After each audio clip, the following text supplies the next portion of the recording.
Hi everyone.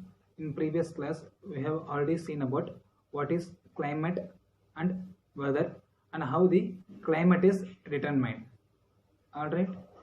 In this part, we are going to see about the continuation of seasons. In previous class, we have already seen about summer seasons.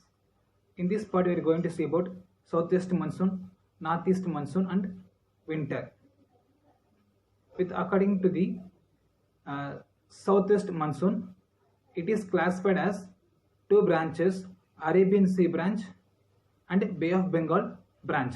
And we know that the southwest monsoon occurs in the month of June, July, August and September.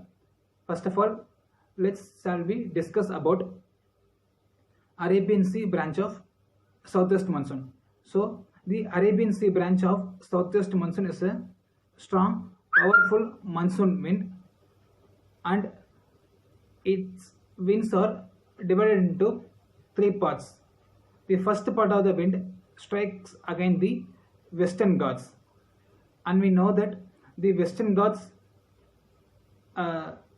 is starting from the Gujarat, Maharashtra, Goa, Karnataka, Kerala and Tamil Nadu. So it is scattered in 6 states and its length is 1600 kilometers, and the highest peak of the Western Ghats is Anemudi peak, and whereas the Eastern Ghats highest peak is Zindakada in Andhra Pradesh. The Western Ghats and the Eastern Ghats met at the Nilgiri Hills, which is very important point, have been already asked in UPSC and TNPSC exam. The Western Ghats and the Eastern Ghats met at Nilgiri Hills. And another important point is a railway, Konkan Railway, which is traveling in the state of Maharashtra, Goa and Karnataka, which has also been asked in previous year competitive exams like UPSC and TNPSC. Okay.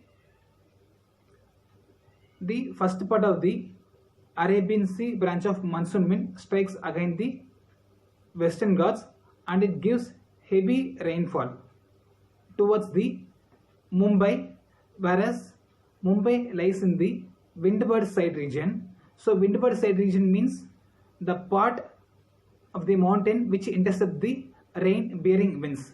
Okay, whereas Pune lies in the leeward side of the region. Leeward side means it lies in the rain shadow region, that part which will not get rainfall. Okay, the first part of the wind strikes against the Western Ghats, mainly in Mumbai. So Mumbai lies in the windward side, hence it receives high rainfall. The second part of the wind strikes against the Rajmahal Hills. Rajmahal Hills is in Jharkhand, hence it gives heavy rainfall to the Chotanagpur plateau, which is also in Jharkhand and which is one of the wealthiest part. Okay. And third part of the wind travels parallel towards the Aravalli ranges. The Aravalli ranges lies in the states of Gujarat, Rajasthan, Haryana and Delhi, which is important point. Take note of it. The Aravalli ranges lies in the states of Gujarat, Rajasthan, Haryana and Delhi. Since the Aravalli ranges stands parallel towards that of the rain bearing winds, it cannot receive heavy rainfall and hence the wind moves towards the Himachal Pradesh and gives heavy rainfall to Shivaliks.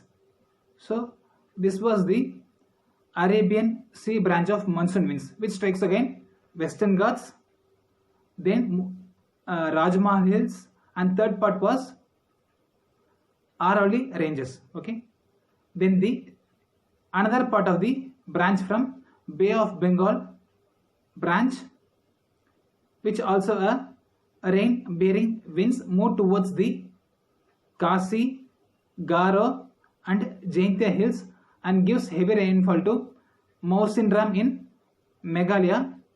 Okay, since Tamil Nadu lies in the leeward side of the rain bearing winds, it does not receive any rainfall, and the highest rainfall receiving place on earth is Mawsynram in Meghalaya, which receives 11,872 mm of rainfall, and the second place is Cherrapunji, also in Meghalaya, which receives second highest rainfall in India. Okay. Next one, northeast monsoon. It occurs in the month of October and November. During the northeast monsoon, the sun lies at the Tropic of Capricorn, 23.5 degrees south. So 23.5 degrees south lies at the sea areas. Hence, the sea is in high temperature, whereas the landmass of India starts losing heat, and that develops a high pressure. Okay, whereas sea is in high temperature and hence forms low pressure, whereas Indian landmass at low temperature hence forms high pressure. The high pressure winds flows to low pressure area. While traveling, it gives heavy rainfall to the Coromandel coast. Hence, Tamil Nadu and Andhra receives heavy rainfall in the northeast monsoon, and also a frequent cyclones also formed and cause heavy damage to the Bay of Bengal branch, especially to the coast of Odisha. Okay, the earth will be very closer to the sun at the month of January, which is referred as perihelion, whereas the earth will be distant from the sun at the month of July, and it is referred as aphelion. Next, we move towards the winter season at the month of December, January and February. Here in the winter season, the northern and northwestern parts of India becomes